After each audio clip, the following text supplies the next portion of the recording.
In this video, we're talking about market manipulation and manufactured scarcity. This video was prompted by the recent auction endings of my store exclusive for Amazing Spider-Man 26, the Gabriel dell'otto variant. That little bad boy right there that has finally hit eBay, and the auctions for the Virgin are ending around $5,000. We're going to break the whole thing down in this video. We're going to talk about everything there is to talk about and lay it all out in one video. My one request, if you have a comment to leave, please listen and watch the whole video before you leave a thoughtful comment. Don't be one of those people that just spits hateful vapors into our community just for the sake of hating. At least be thoughtful. Of course, if you have an opinion or thoughts, I do want to hear it, but I want them to be thought out and not just hate remarks. So before we hop too far into it, I want to remind you that we have a massive Whatnot show coming up this Friday. If you're watching this the day it comes out, 5 p.m. Pacific time over on my Whatnot. Link down in the description for $15 towards your first purchase. If you're new to Whatnot and you use that link, you can come by and pick up a free book. I'm going to have my store exclusive for Miles Morales #1 in the buy it now for $15. So if you use my link for the first time, you can pick up that book for free. In addition to that, you have 20 chances to win a CGC slab. And if you win 2 giveaways in the same show, you get to spin a wheel for your chance at walking away with Amazing Spider-Man #50 in a 6.0, a book valued at over $1,000. Every single purchase that you make at that show is an entry onto a separate prize wheel. At the end of the show, we'll spin that wheel and somebody will have a shot at the Amazing Spider-Man 50 valued at over $1,000. We also have a monthly giveaway here on the YouTube channel. If you subscribe, comment, and like, you're entered to win that. And if you head over to brycecomics.com and sign up for the newsletter, it's where you get first access to new collections when they come through, new mystery boxes that I'm going to allude to and talk about the next mystery box. That all goes down at the newsletter at brycecomics.com, so make sure you subscribe over there. So what I want to do is talk about what this variant is, how it was made available, how it's performing now, and then at the end of the video, we'll talk about market manipulation, some things to watch out for, and manufactured scarcity. So first, let's hop into the computer and take a look at some recent sales data.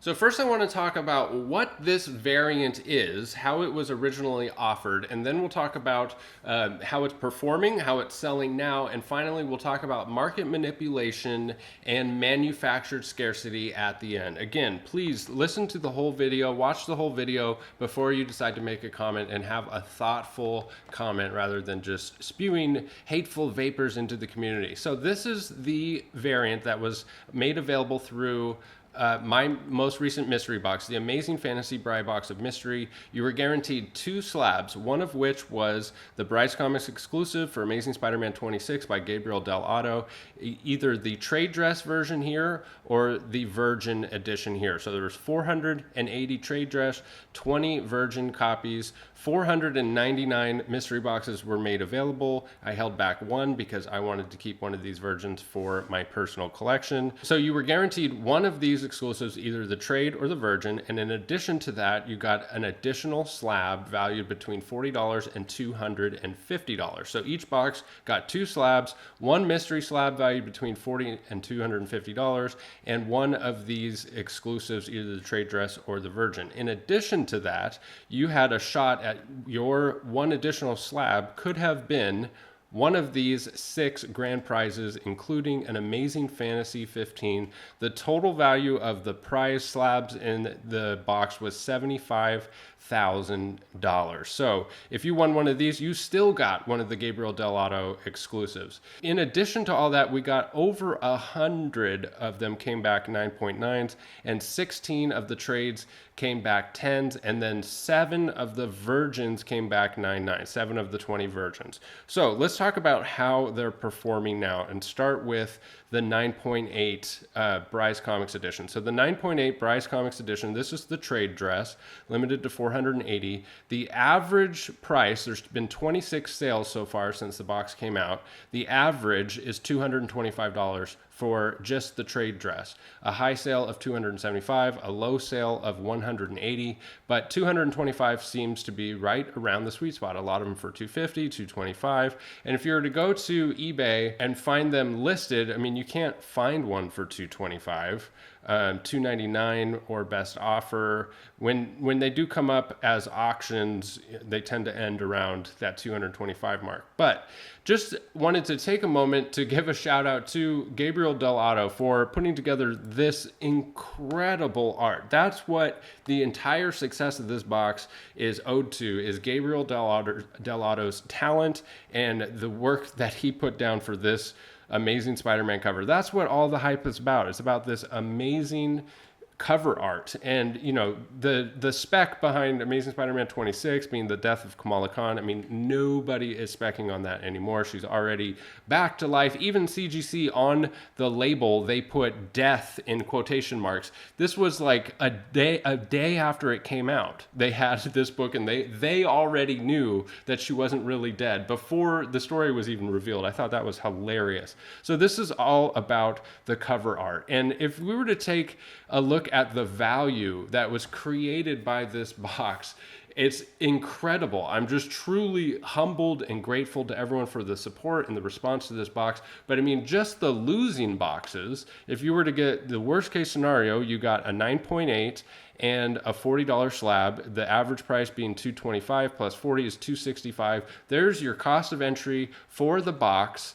And shipping, which is about $15 if you're stateside. And so the worst case scenario is you got that, but you also got a chance at over $75,000 in prizes. And that's just for the losing boxes, because we haven't even got to the whole point of this video and what we're here to talk about, which is the Virgin edition and how they're selling for upwards of $5,000. I mean, if you were to take the 20 Virgin copies and if they were all sell around $5,000, that's about the total value of every single box. If you were to buy every single box, it would have been $125,000. And if you were to sell every 9/8 at $5,000, that'd be about $100,000. So almost the entire value of the initial value of the boxes is made up in the Virgin editions, but that doesn't even include the grand prizes, and that doesn't even include the 480 trade dresses that are averaging 225, and it doesn't even include a single one of the additional prize slabs valued between 40 and 250 bucks. So the value that was created by this box that is completely due to the response to this artwork is astounding. I'm incredibly humbled and grateful. Thank you once again to everyone for the support. And I just want to take a little second here to make a plug. If you enjoyed this art, if you think that this box had good value, just wait for the next mystery box. It is unbelievable. The next one. I mean, it's similar. It's a similar idea, completely different art, completely different characters, completely different artists, but it is amazing. So make sure you subscribe to the newsletter at brycecomics.com if you don't want to miss the next mystery box, which is going to drop sometime in September. So let's take a look at the Virgin edition. So the Virgins have been selling. The last 3 days was the first times that auctions on eBay had ended. And that's what prompted this video. Is the first one sold for $3,000. That was the first recorded sale of the 9.9. And I was like, what? $3,000? And then the next one sold a few hours later for $5,559. And then the next day, one sold for $5,100. So I posted this on Instagram, a picture of the sales for $5,559 and $3,000, and said, is this manipulation? Does anyone know how to find out for sure? Someone listed one for sale immediately after it ended for $6K, which had me suspicious. Surely my followers are above manipulating the market, right? Well, to my surprise, I got so many responses to this, people that emailed and stuff that's so awesome about, you know, how small this community is. The person who sold this reached out to me. The person who listed the one for $6K immediately after reached out to me, and they both provided me conclusive evidence in my mind that this is not market manipulation. And the person who sold it immediately messaged me. Raul, who's a good friend of mine, he's been supporting the channel and my store since the beginning, and he said, hey man, I just saw your post about your exclusive. So my copy was the one that sold for $5,559, but the person hasn't paid yet. I can let you know if she actually pays. And I said, that would be so crazy. I hope they do, but I doubt it. Do they have any feedback? And he said, yeah, they do have feedback. He sent me pictures. You can't see pictures on the PC. You have to do it from the app. Plus, I don't want to blast the guy who bought the book on eBay, and he said, I'll keep you posted. And I said the next day, I said, did they pay or say anything? And he said no payment yet, but he contacted him and he got a weird message from him back. And the message was totally weird. It was like, the guy was like, he was surprised that he won. He said he won by a margin of $3, and now he has to go to his bank and all this weird stuff about his bank. And I was like, I sent a weird face like, that is odd. And I said, it could be legit though. And he said, true, let's wait and see what happens on Monday. And then he said, hey, good morning. He paid this morning, and I just shipped out the book. And I said, congratulations, man. And he said, thanks, man. I hope that this book becomes the next ASM 667. You guys made one of the most badass Spidey covers to come out. I know that Raul is not lying to me, all right? So you can take it for face value. I mean, you don't know Raul, but you can believe whatever you want. But I know that Raul is telling the truth here. And another thing is that the sale would fall off of GPA if it didn't go through. And it's still here on GPA. So one of the things that's really interesting about all of this is that everybody is just trying to figure out what the hell is going on. Is this manipulation? And everything that happens on eBay seems like manipulation, all right? If you were to go into any sale on eBay and look at the bid history and you see these names, and it just looks sketchy, even if it's 100% legit. It's like, why would this one person bid 5 times in a row? Well, there is a reason for that. It's because, they place a max bid and it bids up to it for you. There's all kinds of stuff that just looks fishy, even if it is legit. And sometimes, absolutely, sometimes there is manipulation and there are things to look out for. We'll talk about that here at the end of the video. So another interesting point is, with something like this, where something is brand new, it hits the market, it's highly desirable, there's a lot of people interested in it. Everybody's kind of wondering, what is it worth? We're just trying to figure it out, because it's all so brand new. And like this guy mentioned here that a 9.9 Virgin had sold on eBay for a best offer accepted at $3,999. Well, that person actually chimed in here and said that was his sale. And that's this sale here, Amazing Spider-Man 26, 9.9 Virgin, all right, population of 7. He originally listed it apparently for $25,000, and then he dropped it to $4,000, and then he took a best offer for $2,000. Now, this was on July 16th. This was the first one to hit the market, and you can't really blame the guy. I mean, he paid $250 for the box, and to him, it's worth $250, and somebody's the first person to offer him $2,000, he jumped on it. And you can't really blame him, but he definitely made a massive mistake, because now the 9.8 Virgins are selling for $5,000. So the 9.9, I mean, who knows what the 9.9 would sell for today if it went to auction. I think we'll probably see one go to auction. But here is that sale. The reason it isn't correctly listed on GPA is they miscategorized it as a trade dress, but this is the Virgin 9.9 sale for $2,000. There has been another 9.9 Virgin that hit the market since then, and it's listed for $24,000 or best offer for the 9.9 Virgin that just hit the market. So I think what people are banking on and what people are hoping for this variant is that it's going to be the next Amazing Spider-Man 667, like the one commenter on my Instagram alluded to.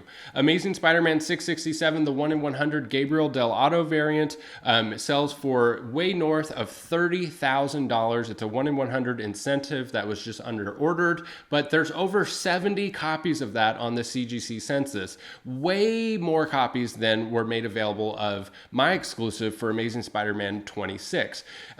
I would argue that the Amazing Spider-Man 667 has better cover art than mine, but they're comparable. They're very similar. Amazing Spider-Man, mostly white cover. They're very similar looking covers. So we're yet to see how this will all shake out in the secondary market. And a word of caution to people about this, because it's so fresh, because it's so new, there's a lot of risk involved. So just know that if you're going to shell out big money for the Virgin 9.8 or 9.9 and spend close to $5,000 or north of $5,000, I mean, you could hit big. It could prove to be go way farther than this. Nobody ever thought that the Amazing Spider-Man 667 would hit $40,000. Nobody. And it did, because it took on a life of its own. And that's the main thing that is unpredictable about comic books in general. I mean, you can try your best as a retailer to make something,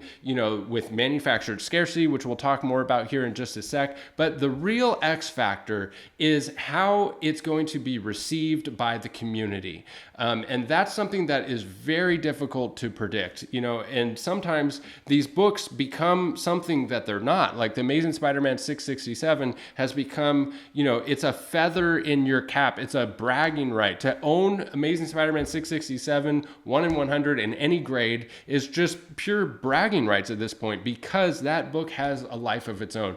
I just heard Todd McFarlane talk about this in some interviews he did at San Diego Comic-Con about some of his covers that take on a life of their own, like Batman 423 or Incredible Hulk number 340. I mean, he never expected and doesn't even believe that those books should be worth as much as they are, but they are, because they've taken on a life of their own. And that's the thing that's so difficult to predict, is what is going to take on a life of its own. Stan Lee himself, as the father of Marvel Comics, has said trying to predict what the next fan favorite will be is like trying to predict where Wolverine is going to cameo next, because it was an inside joke about Wolverine making cameos in every different title because it was so popular. When he created Wolverine, he had no idea that it would take off the way that it did. And the Marvel Universe is full of failed attempts to create characters that, become fan favorites, and only certain ones stick. So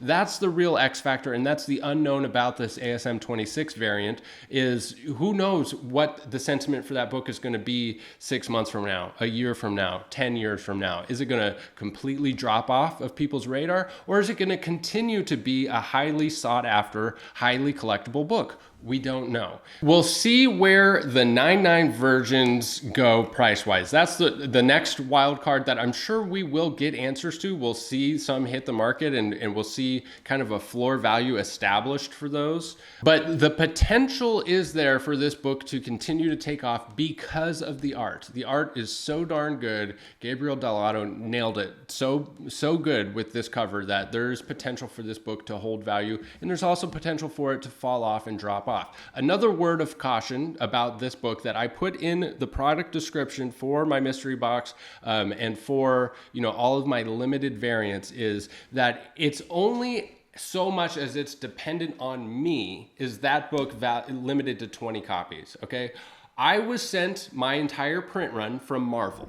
I sent, 20 copies to be graded by CGC, and every single copy above and beyond the 20 copies that came back graded by CGC are destroyed. So as far as it depends on me, there's only 20 copies of that. But one thing that is industry practice and accepted industry practice is complimentary overprint for creators. Now, when I reached out to Marvel, they said that that is not the case for this book, but it has been in the past. So Marvel has it in their, contracts and stuff that they can print extra copies as complimentary copies for creative teams. Now, I was told that that didn't happen with this book. Now, there's other situations that are not dependent on me, like the printer. I don't know, that maybe the printer kept copies of it. We've seen in the past where, Marvel overprint stuff to make up for damages and things like that. And then sometimes those that were kept as, they're supposed to be for damages, made it into Walmart packs. We've seen that in the past with store exclusives. It was Patrick Gleason's store exclusive, made it into Walmart packs that was supposed to be exclusive to his store. And the reason that that happened was those were overprints to make up for damages for Patrick Gleason. He didn't, use the damages, and then they were accidentally shuffled in with Marvel stuff. That's out of my control. If something like that happens, if that book were to show up in, Marvel, in Walmart packs, that has nothing to do with me. So that's why I put that disclaimer in all of my product listings, is there's always that possibility that somebody, outside of my control, the print run. So as far as it depends on me, as good as I can do, it's limited to 20. So that's just a word of caution with this. That's what is so risky about new stuff like this that you have to be aware of. Like the Amazing Spider-Man 667 1 in 100 dell'otto. I mean, it's been so long since that book came out that, there is no warehouse find. You're not going to find those in a Walmart pack. So it's just something to keep in mind, and a word of caution when you're shelling out big money for something that's brand new like this. So now I want to talk about manufactured scarcity. Manufactured scarcity is this is a perfect example. This scarcity that's limited to 20 copies was completely manufactured. And it's something that's been in comics for a long time, and it's been in every industry for as long as it's been profitable, and it's not going anywhere. There will always be manufactured scarcity in the comic book business. That's what we have with incentive covers. That's the whole point of incentive covers, is they're manufacturing scarcity to make them more desirable and to create hype and desirability for more rare collectibles. You don't have to like manufactured scarcity, but you should probably figure out a way to have a relationship with manufactured scarcity that you're okay with it and it doesn't just like drive you crazy and make you mad or hateful. Worst of all, if you don't like it, don't buy it. It doesn't have to be for you. One of my favorite Instagram influencers, she has a cooking channel, and she starts every video and she goes, this is how we like to eat it in my house, and as always, if you don't like it, don't bite it. Today, another dinner. Chicken tostadas. Let me show you how we make them in our house, and if you don't like it, bitch, don't bite it. She gets hateful comments for cooking food the way she likes to cook food. My advice is don't be one of those haters. Don't spit hateful vapors into our community just for the sake of hate. I mean, if you're going to comment on something, if it makes you sick to your stomach that somebody else wants to spend their hard-earned money on something that's manufactured scarcity, who are you to shame somebody about what they like and what they want to spend their money on? I don't think it's healthy. I don't think we need it in this community. I think that you should figure out a way to have a relationship with it to where you just let it be. Live and let live. I heard one commenter say that manufactured scarcity is artificial, and I don't think that that's true. I think that if you manufacture something to be limited to 20 copies, or if it organically ends up being only 20 copies, the end result is there's both 20 copies. Now, there is a difference with how they got to 20 copies. That's true. And that may impact the floor value of books. There's an example of this with Something is Killing the Children, the ALA Midwinter variant. They printed about 800 copies of this to be distributed, I believe it was for free, at a convention. And they were damaged. They were water damaged somewhere along the way, and only about 20 copies survived. It's totally coincidental. That book, coincidentally, sells for between $2,000 and $5,000. And so that was organic. That organically ended up being a super rare collectible. But at the end of the day, there's still 20 copies. And just manufacturing something to be scarce does not mean that it's going to be valuable. I mean, we see all the time variants that have, super low print counts that just aren't worth anything. And the reason is because they're not desired. The reason that this one is holding value and selling for so much is it's incredibly awesome art by a very well-known artist, and people want it. So that's the big difference. The most important thing with scarcity is it something that people at the end of the day want? So now I want to take a moment to talk about market manipulation and some tips and things to watch out for. Market manipulation is a very real thing. And a lot of it is sometimes it's really hard to pinpoint and to figure out, 100% for sure what's going on. But I'll give you at least one example that you should watch out for market manipulation for things just like this with this new variant. So a lot of times what people will do is they'll have multiple eBay accounts and they'll buy the book, whether it's from themselves or from their friend who's selling it, to try to artificially raise the price. So say you have this exclusive, for example, it was at auction. They can have a couple of people working together to bid it up, and then they can actually buy the book from themselves or from their friend. So the money that they paid to buy it goes right back into their pocket. The only thing they're out is the seller fees and the shipping fees and the tax. Sometimes, people find a way to make this worthwhile, that they'll take a hit on paying the seller fees, the tax, and the shipping to artificially inflate the price of the book so that they can sell more of them for that inflated price. Scammers be scamming, folks. They always have and they always will. So it's a shame that it happens in our community, but you at least need to be aware of how it happens. Okay, so another thing about price manipulation is sometimes people will bid it up and then never actually buy the book. And that sale will actually hit GPA for a few days. This has happened to me in the past where it was for like a blue chip key where when the market was super hot and it sold for like $1,500 more than the last sale. And so people started getting FOMO and they're like, oh my God, the price of this is just going up, which everything was just going crazy. And so I ended up paying like $1,500 more than the last sale for a certain book. And then the next day, the sale fell off of GPA. And then GPA shows that the last sale was $1,500 less. And here I was stuck holding this book that was $1,500 more than the last sale. It was artificially inflated. And that person never paid for the book and the sale fell off of GPA. So that's something to watch out for as well. And the tip there is, don't FOMO into something that's super hot that has potential to be market manipulation. Just be aware of that. Think to yourself, like, what if that sale fell off? Like in this case, the sale was for $3,000 for a 9.8 version, and then it was $5,500. If that $5,500 sale fell off and GPA showed that the last sale was $3,000, now you just paid $5,500 and there's only sales data to support a $3,000 value, you could take a huge loss. So that is a risk that you need to watch out for market manipulation. So that's it for this video, you guys. I want to thank you for sticking with me all the way to the end. Thank you for the support and the response to this amazing artwork. Thank you for having thoughtful comments that you're leaving down below about this whole process. I really do appreciate all of you. I appreciate this community. I appreciate everyone coming together to figure out what the heck is going on with this whole thing. Don't forget, we always have a monthly giveaway here on the YouTube channel. If you subscribe, comment, and like, you're entered to win a free slab. And if you head over to brycecomics.com, it's where you get first access to new collections and sign up for that newsletter. You're entered to win a free slab each and every month, and you'll get first access to the next mystery box, which is going to be mind-blowing, incredible, fantastic, amazing mystery box that's coming in September. Thank you, as always, for sticking with me to the end of the video. We'll catch you in the next one. Bye.